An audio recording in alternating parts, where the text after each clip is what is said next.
Read your mic. All right. I open the study session November 13th, 2023 at 6:02 p.m. All council members are present. And I will move right into the first business, and the only business that we have on our agenda tonight is 2023 utility rate study. And I call on Public Works Director Mike Dahlem and Associate City Engineer Andrew Leach. My mic on? Sure sounds like it. Oh, good evening, Mayor and council members. Tonight we are bringing you the rate study. This year we're trying something a little different. Typically, we do the rate study at the same time we do our budget. So we didn't do a rate analysis last budget cycle, so we pushed it out to mid-buy, and we're gonna see how that works. I think it gives us a lot of opportunity to look at our capital projects and lay those out for the next 8 or 10 years. Also, it can provide feedback for mid-buy budget amendment. So we'll see if it works better. One thing that you won't see tonight is the alternatives for utility rate discounts for seniors and disabled folks. We'll be covering that. After this, we'll do a cost of service analysis, and that'll be included in that part of it. And that we'll get underway first of the year to do that. Andrew's been doing all the heavy work, getting all the information for Chris so we can put this together and he can give us a good report. So after Chris's presentation, you'll have the three of us to answer questions for you. So this is Chris Gonzalez from FCS. Most of you have seen him before. He does a great job at these rate analysis. So I'll let Chris take it over. All right, thank you. Is my mic up here? Okay. Perfect.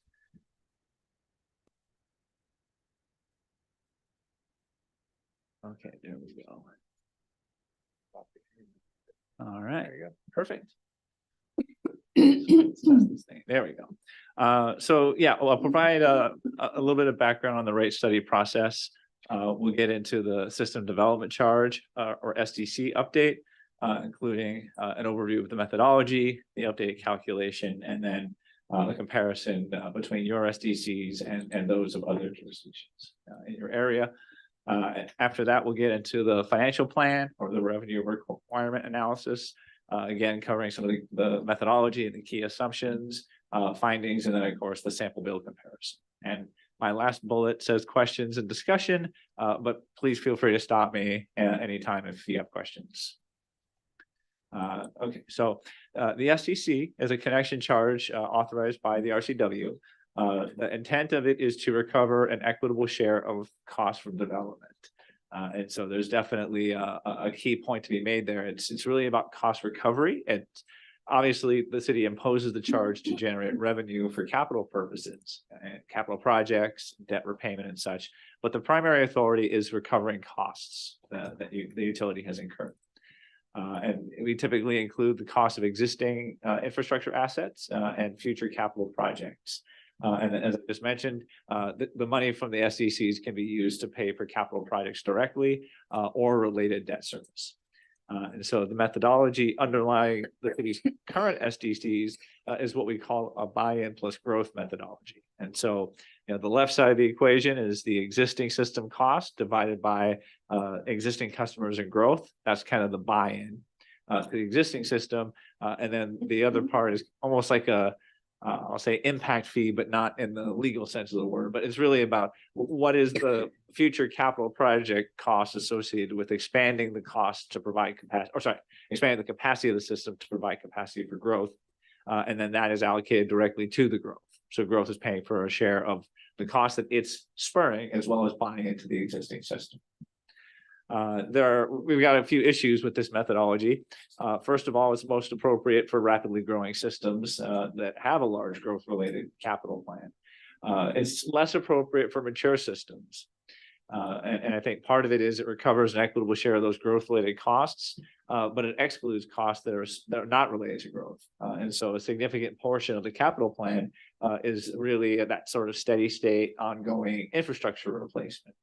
And so those costs don't get included in the charge until the projects actually take place, and then they're part of the existing asset cost.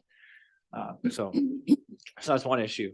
Another issue is that the calculated SDCs can vary considerably depending on that capital plan. And so there'll be a time where there's a lot of growth related stuff and the charge is way up here, and then you finish the projects and then it drops down because you don't have that growth related investment plan anymore. And so yeah, the charge can go up or down depending on that plan. And then another issue is the denominator has historically considered 20 years of growth, and that's consistent with system plan horizons. The RCW is silent on the sort of the length of period of growth that you need to consider in these calculations, but it's reliant on growth assumptions. So basically saying, oh, well, what's the population growth? 1% a year for 20 years, or that type of assumption. But that's not necessarily consistent with the number of customers or customer equivalents that your system can serve. And so that's really tied to the capacity of the system, which is not necessarily something that we get at by looking at like population or employment growth projections in a system plan. And so we're recommending a new methodology called the average cost method. And what this does is it includes the full cost of the system, including existing facilities and future facilities included in that capital improvement plan. And then it divides the total cost by the system capacity and equivalent units. And so this recovers a proportionate share of everything from development. And it generally results in charges that are more stable and moderate and stable over time. So typically we look out as far as we reasonably can with the capital plan.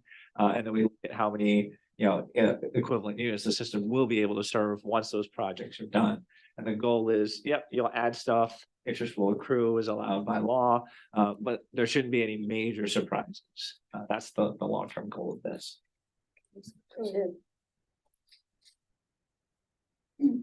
Is my mic on? Is it's green and not red? Yeah. Okay. You said you're recommending this because it's new. Is it just new to us? It's already been used by other cities and that sort of thing. So it's just a better fit for us, is what you're saying. Exactly. So yeah, it's honestly, like when I do this type of analysis, I generally prefer this method because it is more stable and predictable. And I would say the majority of our clients use this methodology. It's really those rapidly growing systems where there's a lot of growth related capital, where that other one might be a good fit, at least while they're in that growth phase. Okay, thank you. So how do you figure future costs? How do you know? So the future costs are defined in the utilities capital improvement plans. And so they project how much the utilities are going to spend on various capital improvements. And we're allowed to include that under statute. And then ultimately, once the projects are done and then they're booked as existing facilities, then we'll have the actual costs available at that time. And so it's not like we necessarily have to go back and refund developers for the difference, but in a long-term sense, we make sure that the charge remains consistent with costs through subsequent updates. Anybody else before we move on? I don't see anybody. Okay, thank you. And so just to show the calculation here, the left-hand column shows the 2020 calculation outlining or underlying your existing charges. And so we look at that existing cost basis. It's about 35.4 million allocated to 11,194 meter equivalents, gets you that existing facilities charge of 3165 per meter equivalent. And then the future component is looking at about let's see, that's 15.4 million divided by 4,800 meter equivalents of growth. And that gets the future charge of $4,000 per meter equivalent. And then you add those together and then the charge per meter equivalent is 71.91. And that was when we calculated it back in 2020. The city has a policy to adjust the charges annually for inflation. And so the current charge is roughly $7,699 per meter equivalent. And so what we're calculating based on the updated analysis is, we've got our total cost, 36 million of existing assets and 40.2 million of future facilities. We divide that by the total capacity of the system. And interestingly enough, we have a number that's less than what we got with existing plus 20 years of growth. And I think that there's, one of the issues is that the city is currently trying to expand its water rights capacity. And so we have accounted for some degree of that, but there's also future investments that are not included in the capital plan yet that would further expand the capacity. And so we're kind of constrained based on that capacity number. And so, yeah, it's roughly 9,960 meter equivalents that we can serve with the current capacity. And some modest additions from the water rights that the city has in the capital plan. But the total charge is $7,652 per meter equivalent, and that's a 2023 number. And so based on the city's policy for adjusting for inflation, the charge for 2024 would be $7,717 per meter equivalent. And in general, the cost basis increased due to adding assets and accruing interest on those assets over the last several years since the calculation was last updated, as well as an increase in the cost of future projects based on the projects that are in the current plan versus those that were in the plan a couple of years ago. Is there any other questions? Because I have. Go ahead. Okay, you went just a little too fast on those numbers for me. I couldn't keep. Sure. When you're saying capacity, it's the line that says allotable number of meter equivalents. Allocable number, yes. Okay, because you just kept saying we were dividing it by capacity. So you're dividing by, So if you look at the table, so the existing calculation, we divide the existing number by 11,194 meter equivalents. so that you divide the top number Yep, by that and get that. the 3,165. And then the future component, we take that 19.4 million and divide by the 4812, which is the growth in meter equivalents. And that gets you that 4,026. So where are you getting the future cost from? So the future cost is based on the capital improvement plan for the utilities. Okay, so that's taken off that list of projects. You've added it together and that's what our cost basis, that's where that number came from. Yes. Okay. And then the allotable number is how many we're planning to have, how many we have. So right now, looking at the left-hand column, the 11,194, that represented the existing meter equivalents plus growth. So it was basically how many meter equivalents were we projecting at the end of 20 years? It was the 11,194. Where's the 1,100? It's the second line on the left-hand column. Okay. Yeah, right there. And then if you look to the 3 rows below, 19.4 million is the cost of the capital plan at that time, or the growth related portion, and that was allocated to the 4,812 of growth. And so based on that calculation, if you subtracted the 4,812 from the 11,194, that was how many existing you had. And so that's how you ended up with that. We ended up with 7191 per meter equivalent. And so now if you look at the right-hand column, we're dividing both components by the total number of meter equivalents. And the estimate has gone down based on the available capacity. The meter equivalents, are they customers? They're based on meter size. So for example, a single family home with a 3/4 inch meter would be 1 meter equivalent. But if you start looking at like a commercial building with a 1-inch meter, that would be 2.5 meter equivalent. But you're grouping those kinds of customers, those size of meters as your number that you're dividing this cost among. Okay. Exactly. And the reason we do that is because the city's structure increases with meter size, and it reflects the increased capacity demands that a connection would have on the system. So based on flow capacity of like the meter, the physical flow, a 1-inch meter has 2.5 times the flow capacity. And so based on potential demand, we would assign 2.5 meter equivalents, and they would pay 2.5 times what a single family home would pay. And it goes down the line. Okay, thank you for being patient and going over that. I was trying to do it, but some of the things you said didn't exactly match up with the terms on the other side, or on that other column. So, okay, thank you. Mr. Stewart. Thank you. This is well done. I'm just curious, bottom line, who pays this? The This is developers pay development, this? yes. And then they charge back to the consumers? So what they would get is based on the sale price of the house. And so the cost of the SDCs, it would be rolled into all the other construction costs and permit costs and everything else that they incur. Okay. And you have a little statement down here, system capacity constrained by water rights capacity. So if we determine that we need more water rights, that's up to the city to apply for that.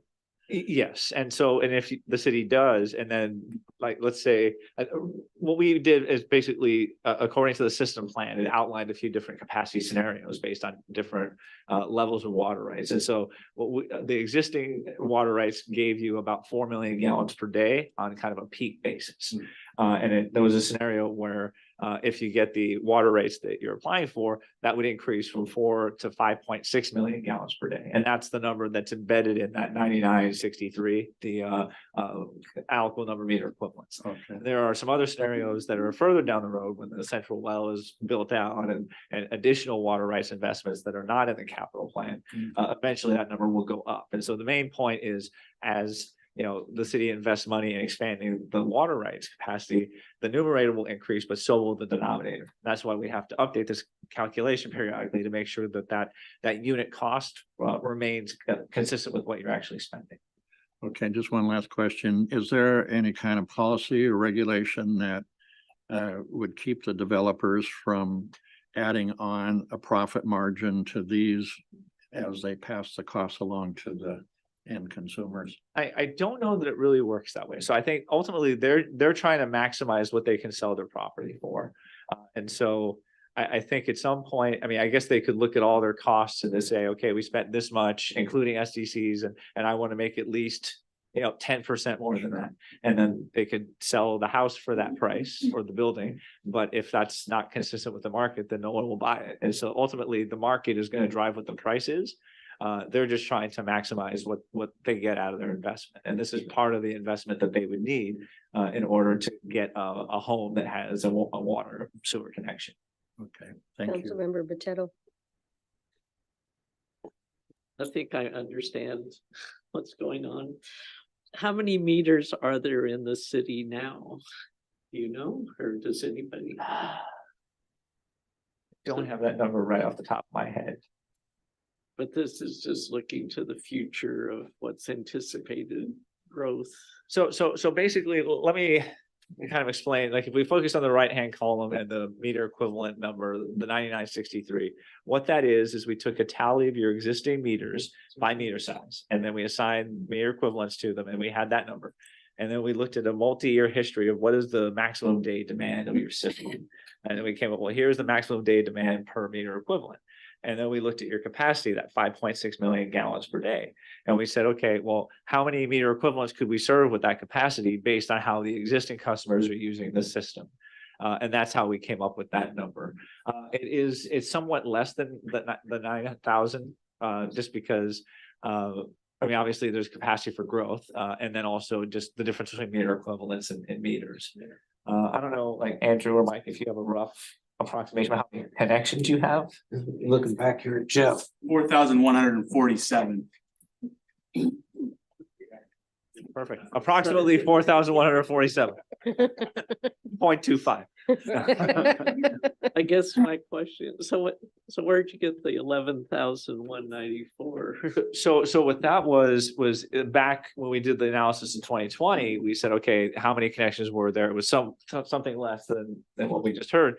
And we applied, it was like the population growth for 20 years. Oh. And so kind of the point that I made earlier was, I mean, looking at the capacity, it might not actually be as much to get you that full 20 years of growth without, assumed percentage rate. So the current method is more accurate based on what you can actually serve. Okay, all right, I think Anybody got else? I do just have one question because it doesn't make sense to me, the number of meters.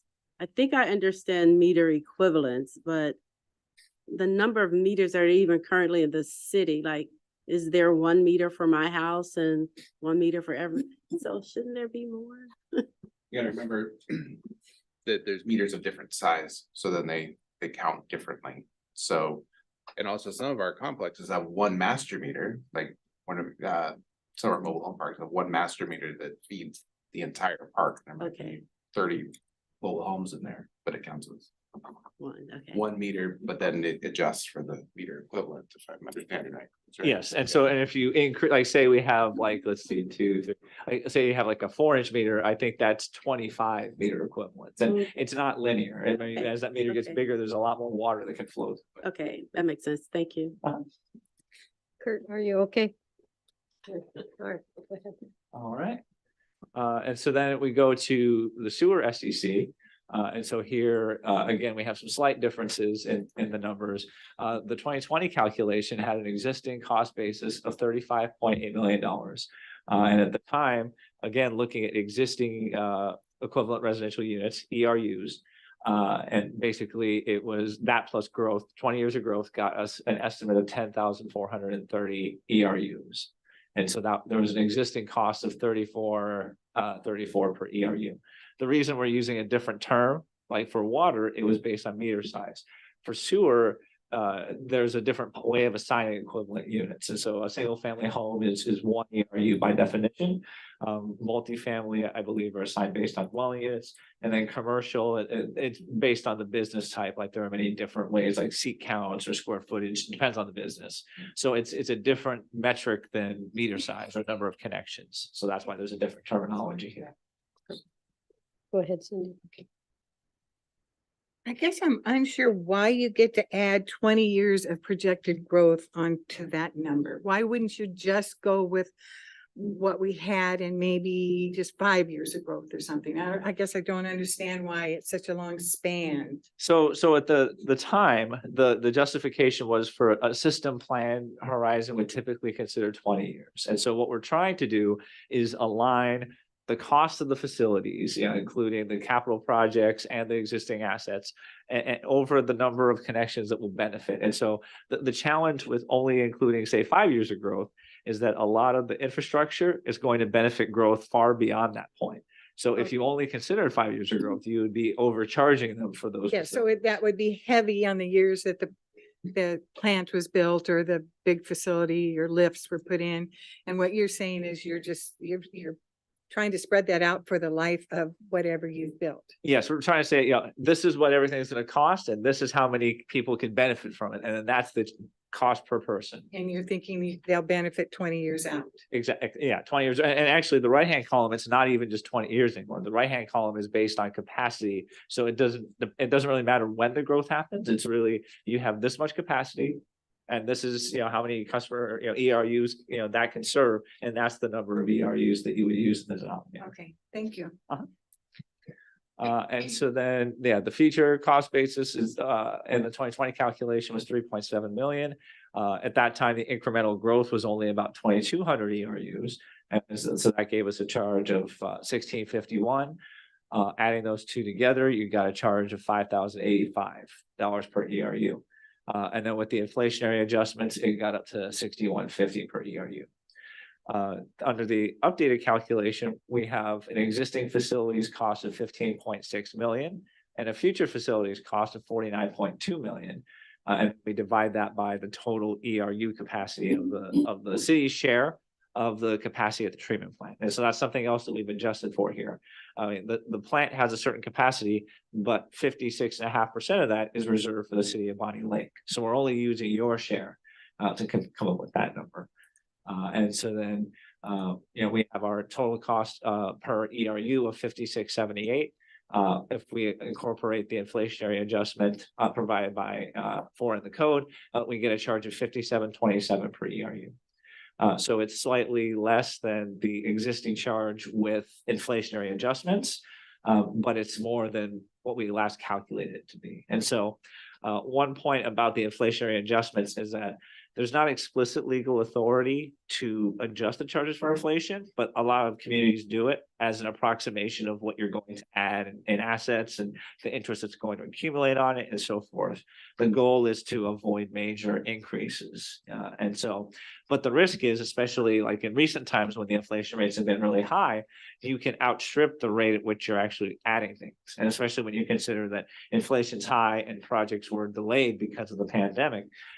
That's another driver as to why, we're having to adjust downward slightly. These adjustments are appropriate. Periodically we come back and make sure that we're consistent with costs.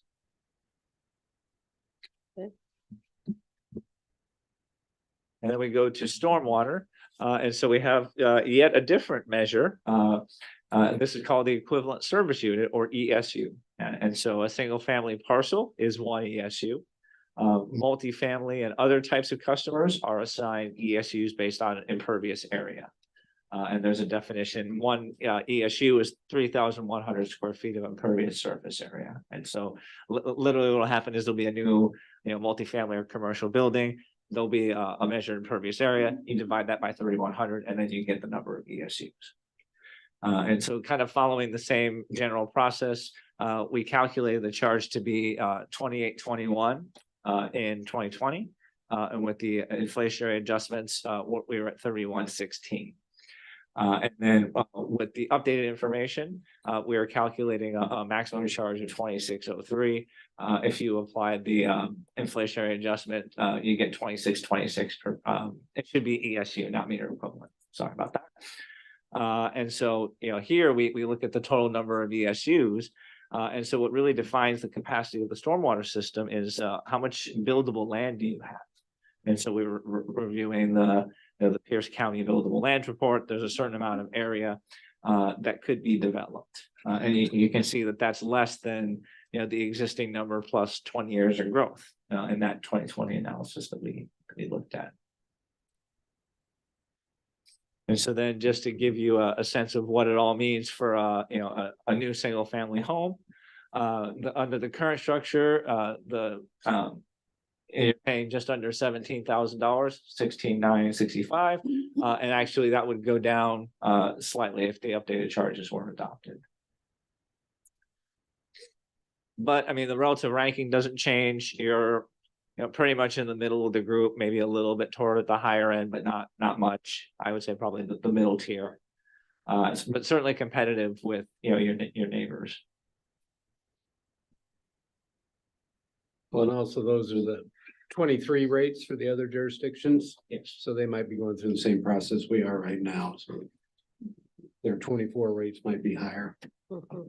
Yeah, and something else I'll add. I mean, when we look at rates, for example, like you have to keep your rates reasonably consistent with cost, because if you don't, the utilities don't collect enough money, and then the reserve balances run into the red. SDCs, there's no requirement to impose them. There's no requirement to update them over a certain period of time. And so you can see in the chart, like Fife, for example, they're at the bottom, but their charges have been in place since 2012. And so the important thing to recognize is utilities have discretion as to whether they want to set the charge to the maximum level and how often they want to update the charge. And so the caveat is, to the extent that you're not recovering that maximum share of cost from growth, the existing ratepayers are covering the difference in terms of the investments needed for the capital plan and the debt service related to it, if borrowing is needed to support that plan. I think that's it for SDCs. Any more questions about SDCs? Any other questions, guys? All right, on to the rate update.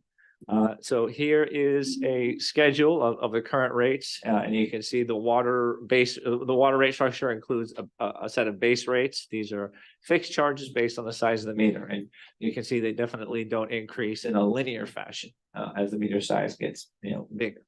And then there is a charge per 100 cubic feet of water use. And it basically gets more expensive as the customer uses more. So that's known as an inclining block rate structure that incentivizes conservation. And then on the sewer side, there's a a monthly minimum charge. And you can see there for single family or other customers, excluding multifamily, there's a charge of $62.43 per connection. And then multifamily, they pay a base rate per unit. It's a fraction of the single family charge. And then there's a volume rate that applies to usage over 500 cubic feet per month. And stormwater rates, there's a monthly rate per ESU or 3,100 square feet of impervious area. And so all single family connections pay that, and all the other connections pay that times the number of ESUs that they're assigned. So just to give you an overview of the rate study process, the top of the chart here shows the first phase, the revenue requirement analysis or financial plan. And the goal of this analysis is to determine how much revenue each utility needs to cover its costs. And so there are a framework of policies like reserve levels and things like that, that we kind of overlay to make sure that the utilities remain in a sound position. And we forecast the costs and revenues and then determine based on that how much of a rate adjustment is needed, if one is needed, to support those costs. And that's really the focus for the 2024 rates, and it's consistent with the what we've done in prior updates. And so I think Mike said earlier that we're going to come back to the question of low income rates. And so here we're going to look in early 2024 at the residential water and sewer rate structure. And so looking at how the fixed charges and the volume charges are set to determine, is there a way we can give a greater degree of control to customers that want to reduce their bills. So that will be forthcoming. Oh, sorry. And so our key assumptions for the forecast, you can see the inflation rates there. General inflation tied to the consumer price index, or assuming 4% per year. That has been slightly lower or somewhat lower than recent, the past year or two, but it is higher than some of the other forecasts are showing moving forward. The state of Washington, they have a forecast they release of Seattle CPI, and they're showing it going down to under 3% next year, and then kind of mid to low 2% after that. And I think I'm a little hesitant to assume that that's what's actually going to happen. And so this gives us some reasonable degree of cushion in case it doesn't quite happen. We do these updates every couple of years, so if things get too far afield, we can adjust. And so then the other assumptions come from our discussions with finance. And so for salaries and wages, 2024 is a 4.6% increase and 5% per year after that. Retirement costs go up 5% per year. Medical insurance goes up 5 to 6% per year. L&I 7%, and then construction cost inflation, which applies to the capital projects, go up 4% per year. And so ultimately, we start out with the 2023-24 budget, and then we apply these inflation rates to the various line items as appropriate. There are also some staffing requests that we have built in based on the budget and input from staff. And then, again, we're looking at specific line items like professional services and making sure that we're not carrying forward. If there was one-time costs in the 23-24 budget, we want to be mindful not to carry forward stuff that isn't actually going to carry forward. So sharpening the pencil as much as we reasonably can. And then for growth, we're assuming water and sewer about 1.5% per year. And that equates to roughly 110, 120 customer equivalents per year. And then for stormwater, we assume a slightly lower growth percentage, equating to about 230 ESUs per year. Again, that number is different because it's based on a different system of measurement. I mean, you could have a new supermarket or a shopping mall go into place, and it could be assigned, hundreds of ESUs depending on how much impervious area there is. And so another reason why stormwater growth is lower than the others is because sometimes if you have redevelopment where you're increasing the size of a meter or you're kind of putting something else in, it's not necessarily increasing the impervious area. So not all water sewer growth is going to be stormwater growth. As far as our policy assumptions for operating reserves, we're assuming 60 days of operating expenses to provide some cushion for short-term cash flow. Yeah, the water utility is a good example, with water sales kind of peaking in the summer months, the revenue peaks in the summer months, but you're having expenses that are largely consistent throughout the year. So you need some reserves to absorb that until the revenues catch up. And kind of similar with sewer to a lesser extent, stormwater, there's just, the chance that some things are more expensive than thought, projected, or various things that could affect the cash flow cycle. And so you can see up there, what that equates to for each utility. It's roughly 500,000 to $1 million a year. For that minimum balance. And then the capital reserve provides a source of funding for unexpected capital needs. It could be overruns of the capital cost projections or some emergency main break or something like that. And so based on our work at the communities, we recommended 1% of the cost of system assets. You can see there for water, it's about $394,000. Sewer, it's $558,000, stormwater, $266,000. And so the goal is we would set the rates to generate enough revenue to cover costs and make sure that we keep the reserves at these levels. You might have to draw down those reserves in practice, but at least for planning purposes, we want to show you. And so onto the water capital needs forecast, we're projecting the water utility is going to spend $41 million on projects between 2023 and 2029. Main related projects, water mains are almost 18 million of that. Water rights investments are pretty substantial as well at about 11 million. And then you can see kind of the operations facility, the water utility share about 5.7 million, and then 4.1 million in reservoirs, storage facilities, and then a couple million for other projects. And cash resources are expected to cover about 78% of the projected capital costs. That includes some grants and developer funding at about 3.4 million, and then also cash resources, including contributions from rates and SEC revenues, among other sources. We are projecting there'll be some debt issuance related to the operations facility. And based on our projections, that borrowing would increase the annual debt service for the water utility by $345,000.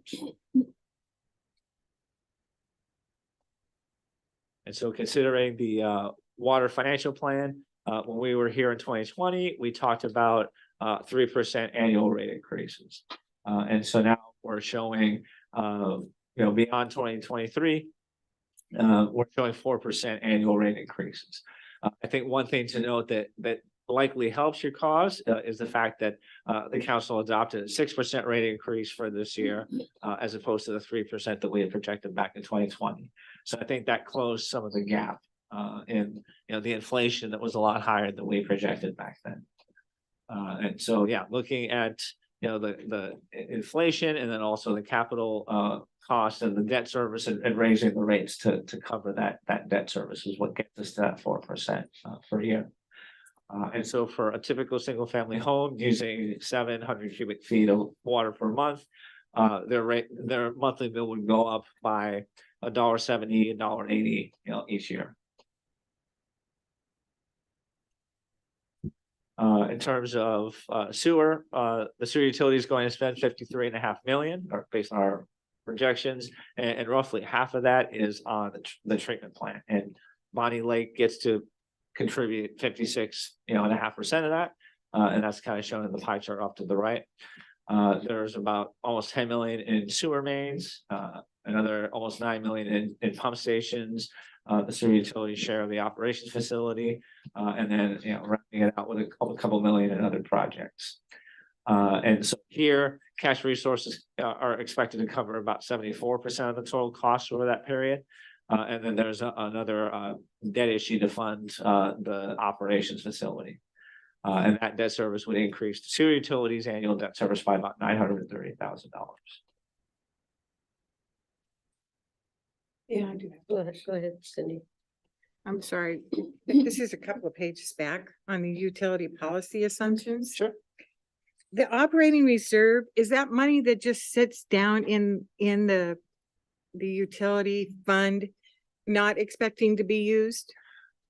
We are planning to maintain that balance. In practice, if, you know, you may draw it down and, you know, over the course of the year, you might very well fall below that. I mean, typically in the rate study, we're focusing on sort of annual performance. The objective would be to ideally maintain it at that level over time, but you might draw into it. And I Okay, so think- it could fluctuate Yes. because say customers don't pay or just that, it's your buffer. Is that what you're saying? It That's is a your buffer and yeah, I mean, the idea is that it would be used as needed. I mean, if you never used it, then you wouldn't need it. Mhm. And so, but the main thing is just not knowing everything that could happen between now and the next rate study. It's good to have, you know, to show that you're meeting that target, and then obviously the actual performance will be as it is. and Okay, if you but dr- there's an operating one and a capital one. Capital one would be, tell me how that would work. I mean. So, what- so the main difference is just really the kinds of expenses that you would pay for. So the operating reserve is really covering operating expenses and, you know, if your, you know, sales revenues are down or whatever, like that's providing a buffer for that. The capital reserve is providing a buffer for the capital side. And so like right now we have a capital improvement plan, and I just went over the water one, for example. Those are estimates of how much you're going to spend. You might spend more than that. Or there might be some new project or something that. And that's where you would Yeah. dip into this. Exactly. And, you know, and you might very well have to dip into it. And, you know, and if you do, you know, then, you know, we can always come back and say, let's get back up to that target level. And then, you know, we'll fund some replenishment of those reserves. But yeah, it's, capital is tricky because, you know, you're not practically going to be able to cover anything that could happen. Because I mean, if you have a $10 million project pop up that wasn't there before, you know, it's not gonna be practical to maintain that much of a reserve. Mhm. But this gives you, like, if a main break happens or something, like you have some money to cover that, or, you know, slight overrun in the cost of a capital project. Okay, thank you for helping me Uh-huh. understand that. And so, let's see, so the sewer financial plan, here we were looking at 3% rate increases last time. And similarly, the council adopted a 6% increase for 2023, which did help. We're showing 4.5% sewer rate increases for 24 and 25, and then 4% increases after that. And it's really kind of the same drivers. It's, you know, keeping up with that inflation, which is at least 4% per year, but it's higher than that for certain line items. And then also to ramp up capacity to pay for that debt service on the operations facility. And so based on the current rate for an average single family home, you know, that would look at like roughly a $3.50 to $4 increase in the monthly rate each year. Any other questions? Chris, can I just clarify one thing Yes. for Deputy Mayor Hochstetter? The reserves that we were just talking about, that you asked about, those are really built in to the financial forecast. They're not actual cash reserves. They're not, Cassandra wanted me to make sure that you understood that. okay. So what are they? They're just, I mean, if they're not money sitting down in the pot, what are they? They're just, It would be a minimum balance in the, like the water fund or the sewer fund. There's not like a separate reserve that you need council action to approve or Right. something like that. okay, all right, thank you. Yeah, we use those words interchangeably, like reserve or account, but basically it's looking at the utility fund and saying what's an appropriate minimum balance. Thanks, Chris. Looking at stormwater, there's a bigger number here, $109 million in projects. And so 44 million of that is the 24th Street setback levy. And then another 26 million are the White River improvements. And then stormwater is getting a greater share of the operations facility based on an estimate provided by city staff, the allocation between the funds. And then other projects are about 25 or 26 million. Grants are expected to cover 52%, or, you know, a little over half of that cost. Cash resources get you almost another quarter. And then there's borrowing needed to cover the remaining 25% of the costs. And that would, based on the terms we're assuming, expected to increase annual debt service by 1.9 million for the stormwater utility. And so looking at the stormwater financial plan, we're assuming a 3% annual rate increase, dropping down to 2.5% per year, beginning of 2025. We're now showing 6% annual rate increases. And the important thing to note about stormwater is it's a smaller bill than water and sewer. So even though the percents are higher, the actual dollar amounts are lower. So we're looking at just over $1 increase in the monthly stormwater bill for each year in the forecast. And again, that's really, ramping up capacity to pay, for the capital projects, to that, 25% that was going to be funded by utility cash. And then they cover the incremental debt service, as well as keeping up with all the inflation and everything else that we talked about for water and sewer.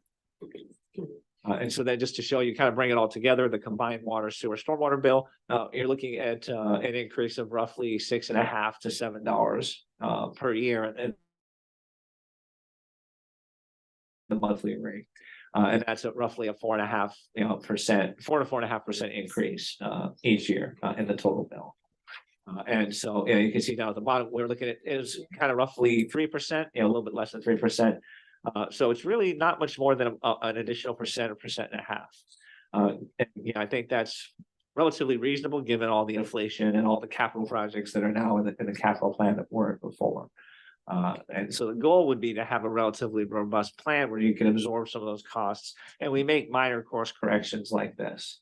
But those annual inflationary adjustments really help keep you on track. Any questions?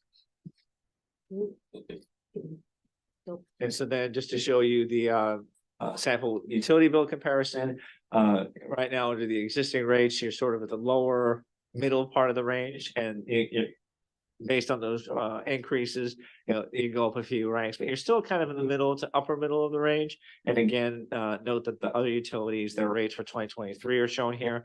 And so then, once they adopt their rate increases for 24, I mean, you might very well end up in a similar ranking to where you are now, but in the middle of the range, give or take. So just to summarize the recommendations, we talked about proposed rate increases for 2024, 4% for water, 4.5% for sewer, 6% for stormwater. We'll talk about 25 rates next year, particularly with some of those rate structure alternatives overlaid. And then adopting the updated SDCs. Water, going from 76.99 to 86.08 per meter equivalent. Sewer, 61.50 to 57.27. Stormwater, 31.16 to 26.26 per ESU.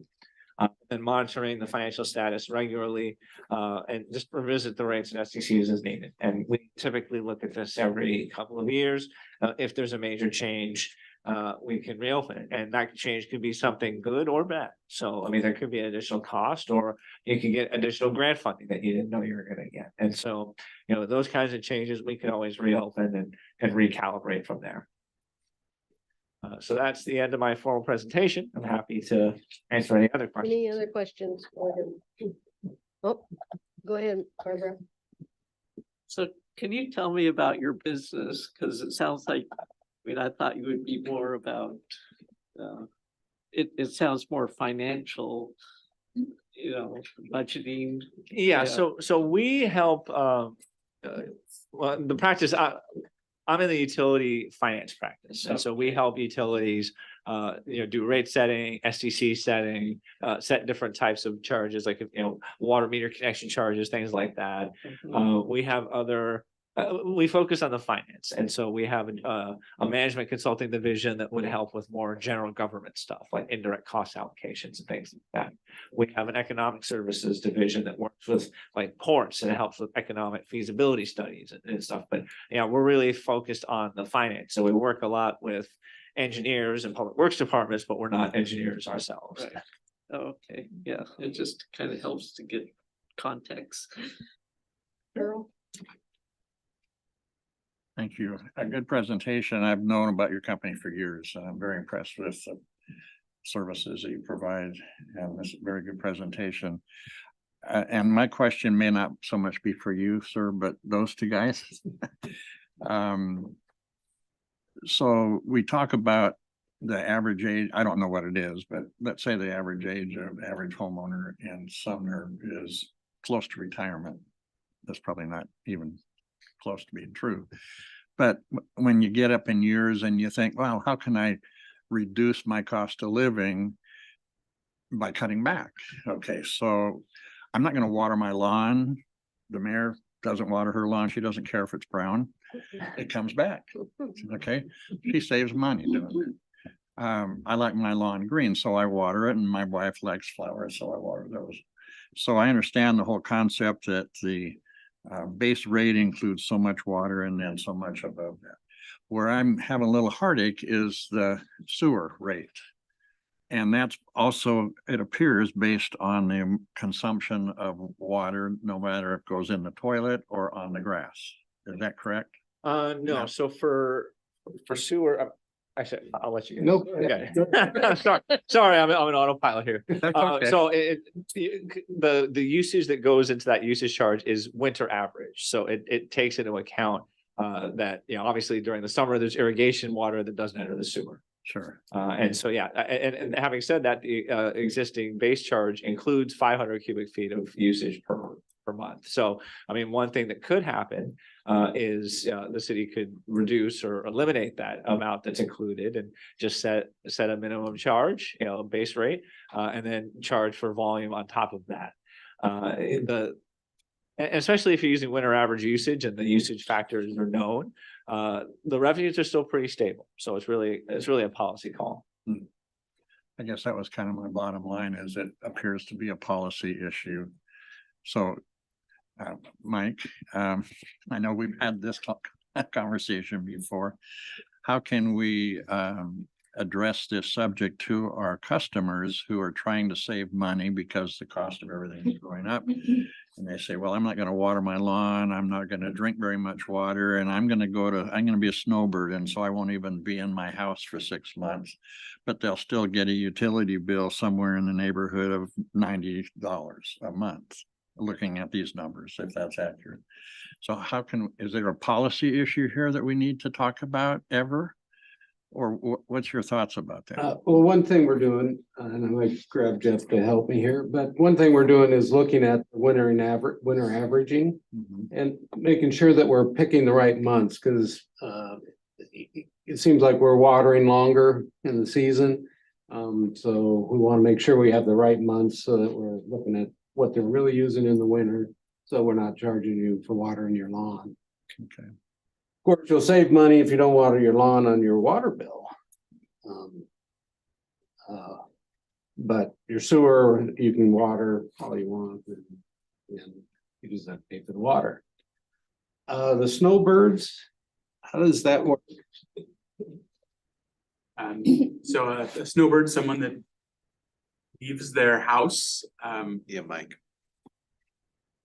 let me just come sit up there. Yeah, come on up. Here, I'll even get my seat.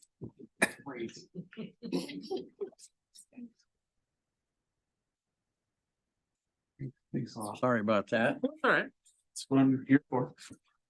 So as far as a snowbird, a customer that leaves a house that's vacant all winter long, they would end up with a really low winter average because they've had no winter water consumption. So they would benefit year long by having a low sewer bill based on the fact that their home was vacant in the winter. Mhm. So they actually probably get more of a benefit than maybe they would normally be entitled to.